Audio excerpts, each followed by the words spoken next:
आज हम आपको सुनाने जा रहे हैं कहानी सिंड्रेला की। बहुत पुरानी बात है।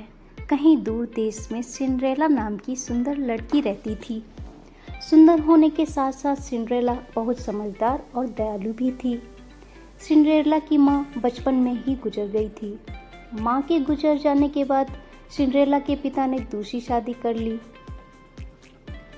अब वह अपने पिता, सौतेली माँ और 2 सौतेली बहनों के साथ रहा करती थी। सौतेली माँ और दोनों बहनों को सिंड्रेला बिल्कुल पसंद नहीं थी। उसकी सुंदरता और समझदारी से वे तीनों हमेशा जलती थीं, क्योंकि उसकी दोनों सौतेली बहनों के पास न अच्छी शक्ल थी और न ही अकल। एक दिन की बात है, सिंड्रेला के पिता को किसी काम के लिए बाहर जाना पड़ा। पीछे से सौतेली माँ ने सिंड्रेला के साथ बुरा बर्ताव करना शुरू कर दिया। सबसे पहले तो उसने सिंड्रेला की खूबसूरत पोशाक उतरवा ली और उसे नौकरानियों वाले कपड़े पहनवा दिए। इसके बाद उन तीनों ने सिंड्रेला के साथ नौकरानी जैसा बर्ताव करना शुरू कर दिया। वो उससे खाना बनवाते, घर की सफाई करवाते, कपड़े बर्तन धुलवाते और घर के बाकी सारे काम करवाते। यहाँ तक कि उन तीनों ने सिंड्रेला का कमरा भी ले लिया और उसे स्टोर रूम में रहने के लिए कह दिया। बेचारी सिंड्रेला के पास उनकी बात मानने के अलावा कोई चारा नहीं था। आसपास के पेड़ों पर रहने वाले पंछी और स्टोर रूम के चूहों के अलावा सिंड्रेला का और कोई दोस्त नहीं था। वह दिन भर काम करती और रात में अपने दोस्तों से बात करते करते सो जाया करती थी। जिस देश में सिंड्रेला रहती थी, एक दिन वहाँ के राजा के सिपाहियों ने बाजार में घोषणा की कि राजकुमार की शादी के लिए राजा ने महल में एक समारोह का आयोजन करवाया है। इस समारोह के लिए उन्होंने नगर की विवाह योग्य सभी लड़कियों को आमंत्रित किया। सिंड्रेला की बहनों ने जैसे ही यह घोषणा सुनी, वे दोनों दौड़ती हुई अपनी माँ के पास पहुँची और उन्हें सारी बात बताई। उनकी माँ ने कहा कि इस समारोह में सबसे सुंदर तुम दोनों ही लगोगी। राजकुमार का विवाह तुम दोनों में से किसी एक के अलावा किसी और के साथ नहीं होगा। इस बात को सिंड्रेला ने भी सुना और उसके मन में भी समारोह में जाने की इच्छा हुई, लेकिन इस बारे में अपनी सौतेली माँ से बात करने में उसे बहुत डर लग रहा था। उसकी सौतेली माँ और बहनें समारोह में जाने की तैयारी करने लगीं। उन्होंने नए कपड़े सिलवा लिए और नए जूते भी खरीद लिए। वो दोनों हर रोज़ इस बात का अभ्यास करती थीं कि जब वो राजकुमार से मिलेंगी तो क्या बात करेंगी और कैसे बात करेंगी। आखिरकार समारोह का दिन आ ही गया। दोनों बहनें समारोह में जाने के लिए बहुत उत्साहित थीं। उन दोनों ने सुबह से ही समारोह में जाने की तैयारी शुरू कर दी थी। सिंड्रेला ने भी अपनी दोनों बहनों की मदद की। अपनी बहनों को पूरी तरह तैयार करने के बाद सिंड्रेला ने बहुत हिम्मत जुटाई और अपनी सौतेली माँ से पूछा कि माँ, अब मैं भी विवाह योग्य हो गई हूँ, क्या मैं भी इस समारोह में जा सकती हूँ?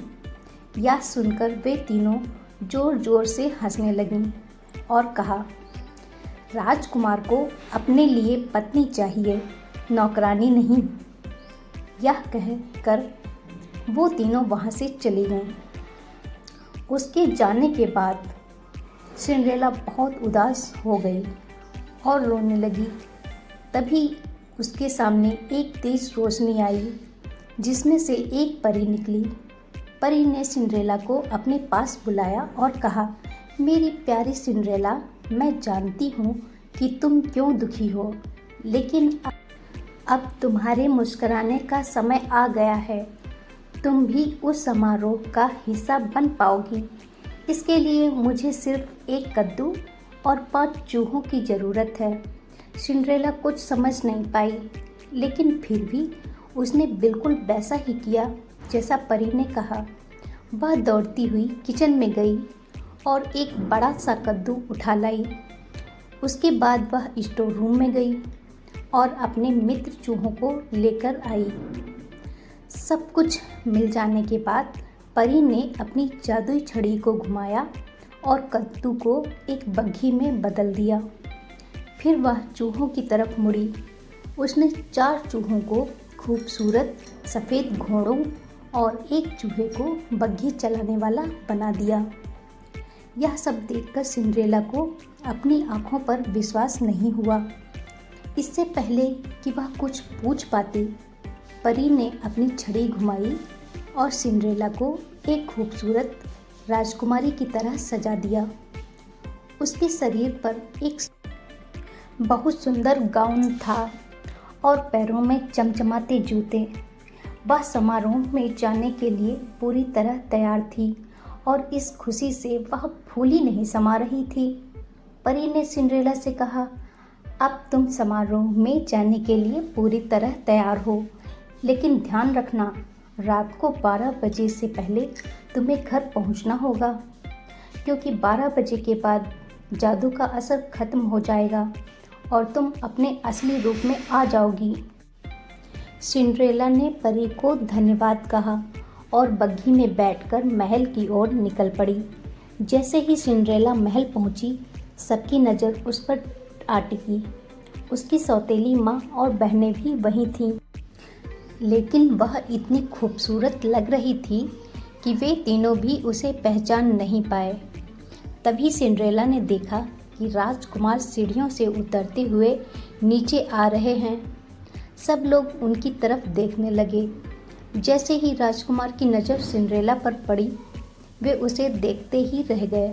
समारोह में मौजूद सभी राजकुमारियों के पास ना जाकर राजकुमार सीधे सिंड्रेला के पास आए और अपना हाथ उसकी ओर बढ़ाते हुए कहा कि राजकुमारी, क्या आप मेरे साथ डांस करना पसंद करेंगी? सिंड्रेला ने शर्माते हुए अपना हाथ राजकुमार के हाथ में दे दिया और दोनों डांस करने लगे। सिंड्रेला राजकुमार के साथ डांस करते करते इतना खो गई कि उसे समय का ध्यान ही नहीं रहा। तभी अचानक उसकी नज़र दीवार पर लगी घड़ी पर गई। 12 बजने वाले थे और सिंड्रेला को परी की बात याद आ गई। परी की चेतावनी याद आते ही वह घबरा गई और राजकुमार को वहीं छोड़कर भाग गई। सिंड्रेला को इस तरह अचानक भागते देख राजकुमार उसके पीछे पीछे दौड़े। हड़बड़ी में दौड़ने की वजह से सिंड्रेला का एक जूता निकल गया और महल के बाग में ही छूट गया। वह फटाफट अपनी बग्घी में बैठी और घर को लौट गई। जब उसे ढूंढते हुए राजकुमार बाहर आए तो उन्हें बाग में सिंड्रेला का जूता मिला। यह देखकर राजकुमार दुखी हो गए और सोचा कि वह सिंड्रेला को ढूंढकर ही रहेंगे। अगले दिन राजकुमार ने अपने सिपाहियों को बुलाया और उन्हें जूता थमाते हुए कहा कि शहर के हर घर में जाओ और समारोह में आई हर लड़की को यह जूता पहनाकर देखो। जिसके भी पैर में यह जूता आ जाए उसे यहाँ ले आओ। सिपाहियों ने बिल्कुल ऐसा ही किया। वे शहर के हर घर में गए और समारोह में आई हर लड़की को जूता पहनाकर देखा। किसी को जूता छोटा पड़ रहा था और किसी को बड़ा। सारा शहर घूमने के बाद आखिर में सिपाही सिंड्रेला के घर पहुँचे। जैसे ही सिंड्रेला ने सिपाहियों को देखा तो वह समझ गई कि ये राजकुमार के कहने पर आए हैं और वह खुशी से दरवाजे की तरफ दौड़ी। उसी समय उसकी सौतेली माँ ने उसका रास्ता रोक लिया। सौतेली माँ ने सिंड्रेला से पूछा, तुम कहाँ चली? सिपाही उस लड़की के लिए आए हैं जो कल रात समारोह में थी। तुम तो कल आई ही नहीं थी, तो तुम नीचे जाकर क्या करोगी? ऐसा कहकर उन्होंने सिंड्रेला को स्टोर रूम में बंद कर दिया और चाबी अपनी जेब में रख ली। जब सिपाही जूता लेकर घर में आए तो उसकी दोनों बहनों ने उस जूते को पहनने की कोशिश की, लेकिन वो दोनों नाकाम रहीं। वहीं निराश होकर सिंड्रेला रोने लगी। उसे रोता देख उसके चूहे मित्र को एक उपाय सूझा। दरवाजे के नीचे से निकलकर वह दौड़ते हुए नीचे गया और चुपके से सौतेली माँ की जेब से चाबी निकाल लाया और सिंड्रेला को दे दी। चाबी मिलते ही सिंड्रेला ने दरवाज़ा खोला और दौड़ती हुई नीचे गई। सिपाही महल की ओर लौट ही रहे थे कि तभी उन्हें सिंड्रेला की आवाज़ आई, मुझे भी जूता पहनकर देखना है। यह सुनकर सौतेली माँ और बहनें हंसने लगीं, लेकिन सिपाही ने सिंड्रेला को भी जूता पहनने का मौका दिया। जैसे ही उसने पैर जूते में डाला, वह आसानी से उसके पैर में आ गया। यह देखकर सभी चौंक गए और सिपाही ने सिंड्रेला से पूछा, क्या यह जूता आपका है? इस पर सिंड्रेला ने हाँ में अपना सिर हिलाया। सिपाही सिंड्रेला को बग्घी में बिठाकर महल ले गए, जहाँ उसे देखकर राजकुमार बहुत खुश हुए। उन्होंने सिंड्रेला के सामने शादी का प्रस्ताव रखा, जिसे उसने प्रसन्नता से स्वीकार कर लिया। राजकुमार और सिंड्रेला की शादी हो गई और वो हमेशा खुशी खुशी महल में रहने लगे। आपको हमारा ये वीडियो अच्छा लगा हो तो प्लीज़ लाइक और फॉलो करें और अपनी राय हमें कमेंट में दें। धन्यवाद।